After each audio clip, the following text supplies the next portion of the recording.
Rob Pelinka has finally spoken out, and his latest statements could signal a major shift in the trajectory of the Los Angeles Lakers' upcoming season. Before we dive into the details, make sure to like and subscribe so you don't miss future developments.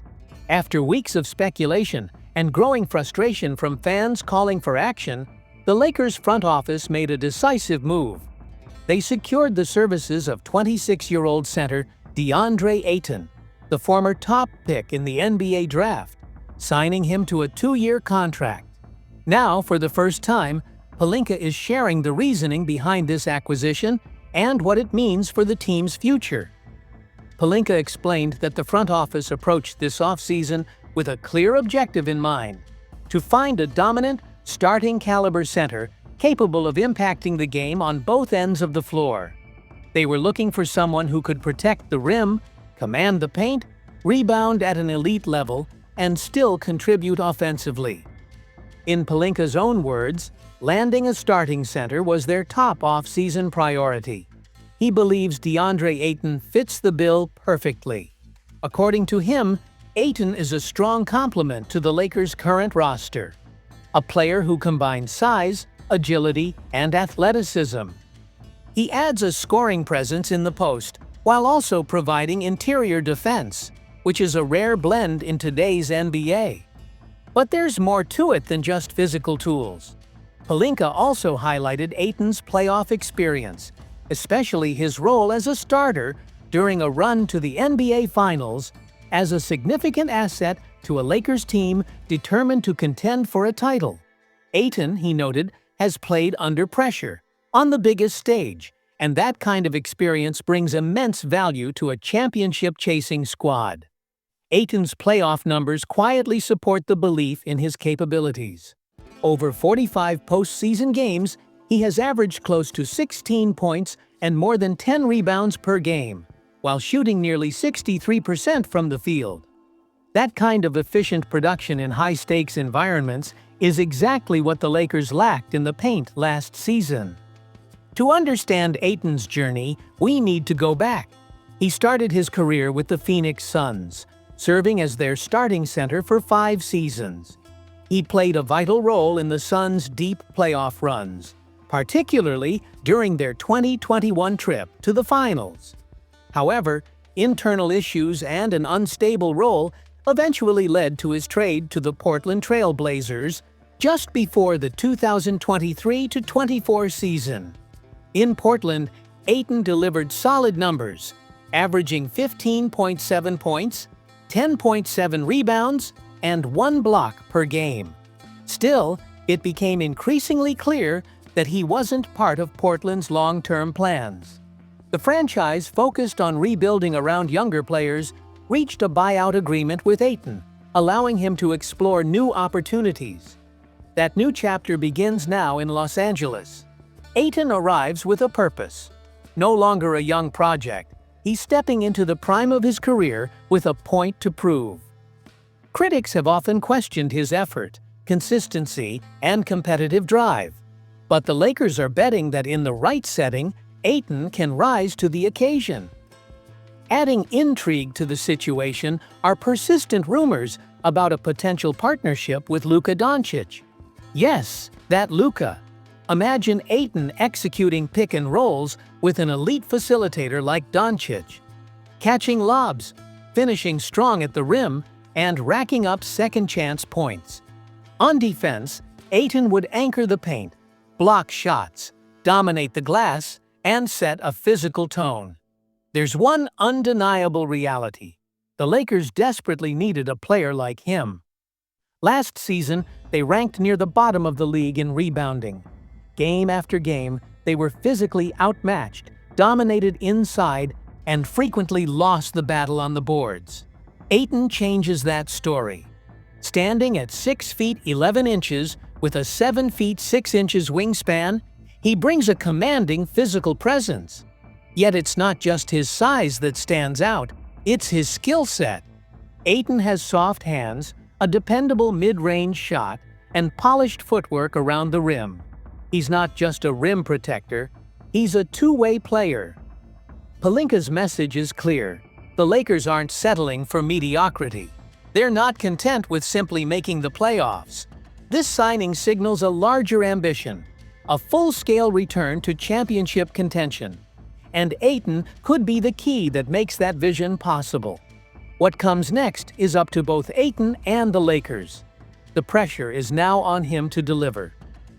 With LeBron James nearing the twilight of his career, the timing of this move could not be more critical. And if Aton plays to his potential, the league should take notice. When locked in, focused, and surrounded by the right pieces, Aton has the talent to be one of the most dominant big men in the game. Under the spotlight in LA, with championship hopes hanging in the balance, he now has the opportunity to prove just that.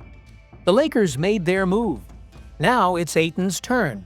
Meanwhile, Jackson Hayes has made a decision that could reshape his future, and has caught the attention of the Lakers' front office. After a season plagued by inconsistency at the center position, the Lakers recognized the need for change. They entered the offseason with a clear goal: to stabilize the front court. Initially, there was hope that Hayes could be part of the solution.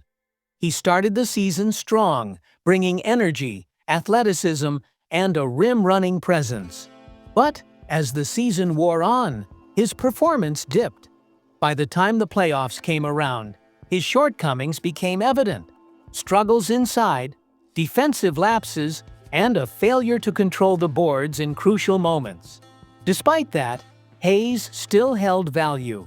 At 25 years old, he remains young, athletic, and offers size and vertical spacing, important traits in today's game.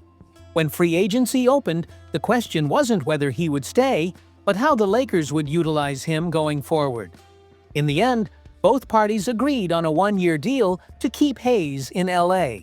What made the deal even more interesting was an implicit no-trade clause, a provision that allowed Hayes to veto any trade. But here's the twist: that protection is now gone.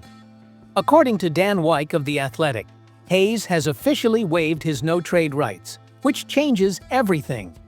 To clarify, this wasn't a traditional no-trade clause written into his contract. Rather, it was a built-in protection under the NBA's collective bargaining agreement. When a player signs a one-year deal with the same team after 3 or more seasons, he earns the right to veto trades to preserve his bird rights, a key advantage in future contract negotiations. By giving up that right, Hayes has given the Lakers full flexibility to move him as they see fit. For Hayes, it's a calculated risk. He's betting on himself, showing a willingness to be adaptable and trusting that his play will earn him a more secure role, whether with the Lakers or another team. For the Lakers, it's a strategic advantage. They now have an additional trade asset should the right deal come along. And in a season where every move matters, that flexibility could prove vital.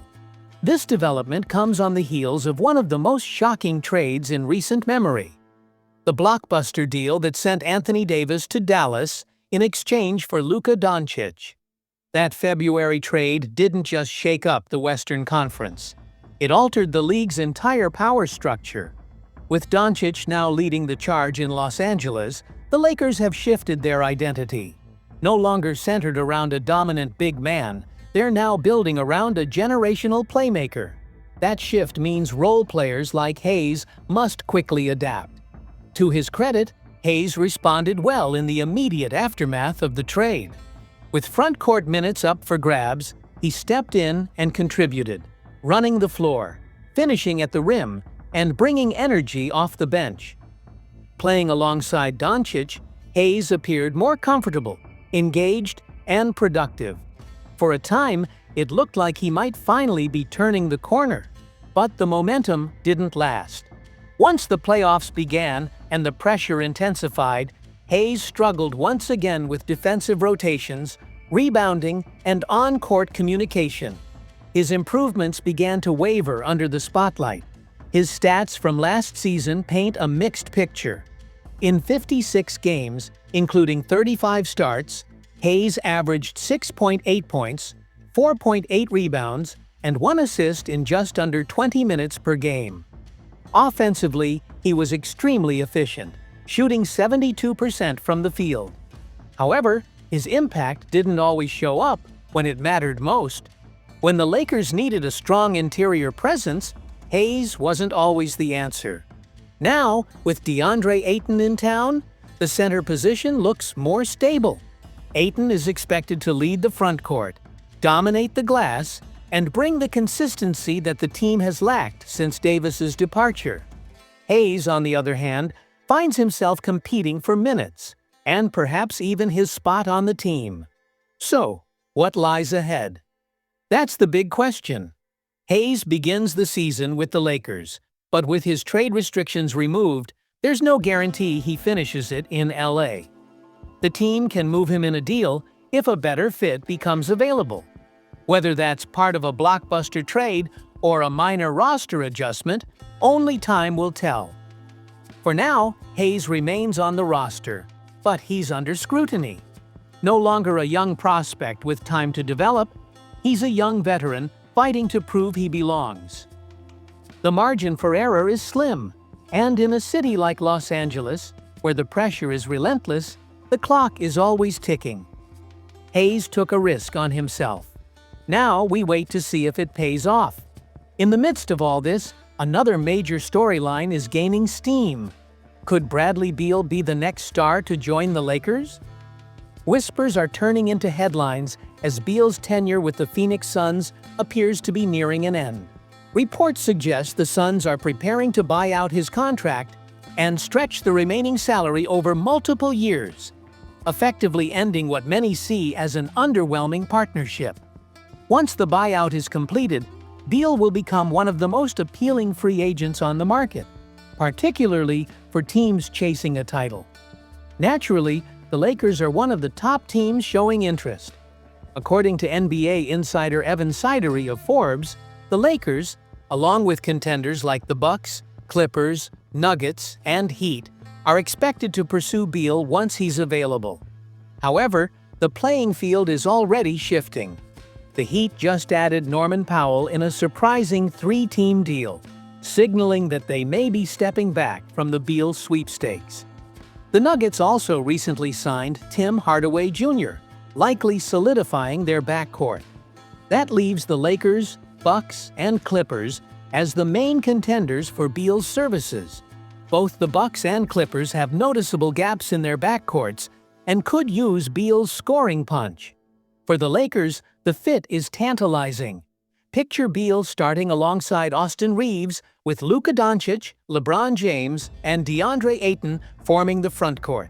That lineup would offer scoring, playmaking, and floor spacing in abundance. Alternatively, Beal could take on a sixth-man role, coming off the bench to anchor the second unit, an area where the Lakers have lacked scoring consistency. Beal's shooting is his biggest asset.